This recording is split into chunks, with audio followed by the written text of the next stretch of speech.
अगर एक कार्बन दूसरे कार्बन को इलेक्ट्रॉन डोनेट करता है तो उस इफेक्ट को क्या कहते हैं? कुछ समझ में आया? नहीं, चलो मैं बताता हूँ।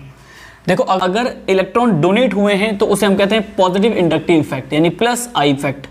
मान लेते हैं एग्जांपल के लिए ये CH3 ग्रुप है और ये C2H5 ग्रुप है, तो ये दोनों इलेक्ट्रॉन डोनेटिंग ग्रुप होते हैं। एग्जांपल के लिए मान लो मैंने यहाँ पर एक कंपाउंड बनाया है क्लोरोप्रोपेन। अब यहाँ पर जैसे ही क्लोरीन जुड़ा है, ये तभी इलेक्ट्रॉन डोनेट होंगे जब यहाँ पर कोई एक ऐसा ग्रुप जुड़ा होगा जो इलेक्ट्रॉन को अट्रैक्ट करेगा अपनी तरफ। तो मान लो यहाँ से इसने इलेक्ट्रॉन को खींचा अपनी तरफ, तो ये हो गया डेल्टा नेगेटिव, यहाँ पर आ जाएगा डेल पॉजिटिव।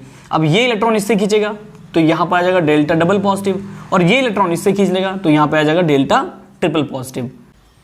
अब इससे रिजल्ट क्या हुआ? इससे रिजल्ट हो जाता है कि मॉलिक्यूल इलेक्ट्रॉन रिच बन जाता है। अब ये क्लोरीन पे इलेक्ट्रॉन आ गए तो मॉलिक्यूल इलेक्ट्रॉन रिच हो गया, और इसकी वजह से इसकी स्टेबिलिटी बढ़ जाती है। अब यहाँ पर जितना ज़्यादा बड़ा एल्काइल ग्रुप होगा, इलेक्ट्रॉन डोनेटिंग पावर उतनी ज़्यादा होगी। मतलब एल्काइल ग्रुप का साइज मिथाइल से ज़्यादा इथाइल होता है साइज में ग्रेटर, तो इलेक्ट्रॉन जो डोनेटिंग पावर होगी वो इथाइल की ज़्यादा है कंपैरेटिवली मिथाइल की। अब इसका यूज़ क्या होता है? अगर मुझे किसी का एसिडिक कैरेक्टर दिखाना है तो एसिडिक कैरेक्टर होता है कि जिसमें H+ रिलीज होता है। जिसमें H+ जल्दी रिलीज होगा वो ज़्यादा एसिडिक होगा।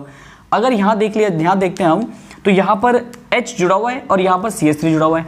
CH3 इलेक्ट्रॉन डोनेटिंग ग्रुप है तो ये कार्बन को इलेक्ट्रॉन देगा, और कार्बन से इलेक्ट्रॉन मिलने के बाद इस O पर इलेक्ट्रॉन डेंसिटी बढ़ जाएगी, तो O इस H को छोड़ेगा नहीं। इसका मतलब इसका एसिडिक स्ट्रेंथ वीक है, और यहाँ पर कोई एल्काइल ग्रुप जुड़ा नहीं है, इसका मतलब इसकी एसिडिक स्ट्रेंथ ज़्यादा है।